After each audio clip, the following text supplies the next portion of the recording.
Sonic the Hedgehog, do I even need to introduce him? He's the blue blur, the fastest thing alive, and one of the most legendary gaming icons of all time. Back in the day, Sonic wasn't just a mascot, he was a movement, a cultural phenomenon that defined an era. Whether it was through his groundbreaking video games or beloved cartoons, Sonic definitely cemented his place as a cornerstone of pop culture. But here's the question, what happened?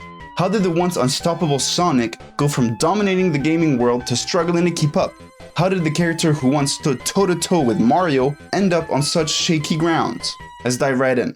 It all begins in the 90s, more precisely 1991. Back then, Nintendo was the king of gaming, and their mascot, Mario, was untouchable. But Sega wasn't about to back down. They needed a hero, someone fast, edgy, and totally rad to appeal to the younger masses. And in 1991, they gave us Sonic the Hedgehog to compete with Mario. Their marketing strategy was quite clear. While Nintendo positioned itself as a family-friendly company with the Nintendo 64, Sega's Genesis console was clearly marketed as the cooler, edgier choice, with campaigns that directly called out Nintendo.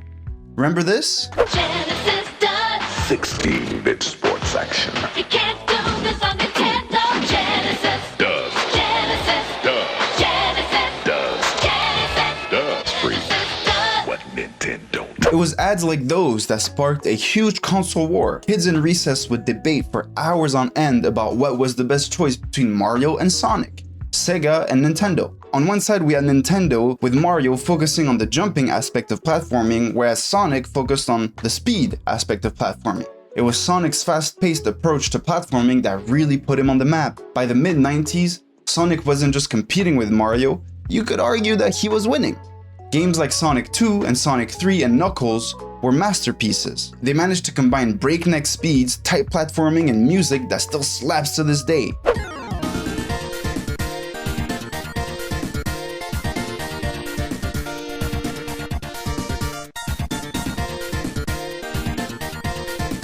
But today, Mario is undeniably the king of platformers and has become more than a mascot. With theme parks and best-selling video games coming out every single year, Mario has basically become a money printing machine for Nintendo. The numbers don't lie, because Sonic, on the other hand, it's hard to say the same for his video games. So I'll ask again, what happened to Sonic?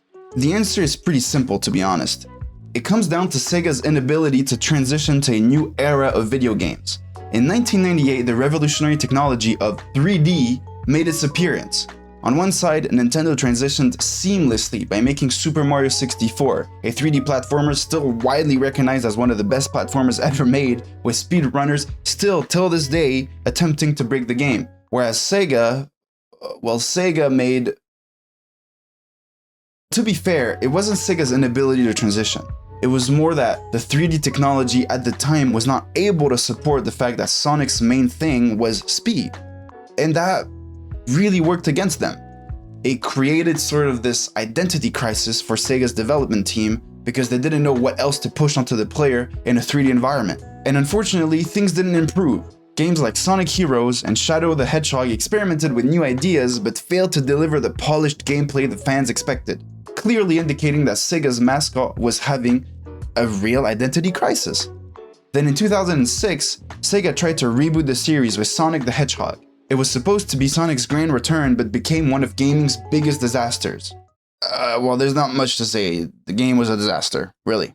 Rushed development, game-breaking bugs, a love story between Sonic and a human princess. Why? Why, Sega, why? Fans called it Sonic 06, but most of them just called it a disaster. So why did Sonic struggle while Mario soared? For starters, Mario embraced 3D with tight controls, a free-roaming camera, and gameplay that respected his roots. Sonic's gameplay, built around speed, was much harder to adapt in a 3D environment without being completely chaotic at the time. Then there was the constant reinvention. Sega kept on changing Sonic's formula in a desperate attempt to connect with the fans. Fans never really knew what to expect, and that inconsistency is what truly hurt the series. By that point, the only thing that made Sonic a profitable investment in terms of making of video games was Mario and Sonic at the Olympics, which to the fans looked like Nintendo throwing a rope to Sega out of pity, therefore decredibilizing the Sonic franchise even more. And by then, Sonic became a second-class character, more known for his cartoons than for his video games, which was a shame. Sonic had a huge potential. Also, I'm sure most of y'all know, in 2020 and 2022, Sega invested some good money into 2 Sonic movies, around $85 million for the first one and $19 million for the second movie. And contrarily to popular beliefs, the movies were highly profitable, with over $720 million of combined revenue both together worldwide, despite them being heavily criticized for having an extremely basic plot. But thankfully, Jim Carrey's performance as Dr. Robotnik completely carried the movies. Now, Sonic may have stumbled in his transition to 3D, but he's a survivor. From his rivalry with Mario to his modern reinvention, Sonic remains one of gaming's most beloved characters. Whether you love him, laugh at him, or just root for him, Sonic's journey is far from over, and the proof is here, with Sonic X Shadow Legends, which was released in November and received overwhelmingly positive reviews on Steam. Unfortunately, the game's release was overshadowed by the release of Call of Duty Black Ops 6, which, granted, Call of Duty is just a huge franchise and they'll overshadow anything when they release something. But the Sonic game still managed to revive a spark within the Sonic fandom community. And I agree, I have faith that this game showed Sega's confidence in what a 3D Sonic game should look like, with a dynamic gameplay that mixed both 2D and 3D mechanics with breathtaking graphics. Well, I hope you guys enjoyed this video. If you did, please don't hesitate to leave a like, a comment, and a subscribe, as it truly encourages me to make more content for you guys. I hope you guys did enjoy, and I will catch you in my next video. Peace!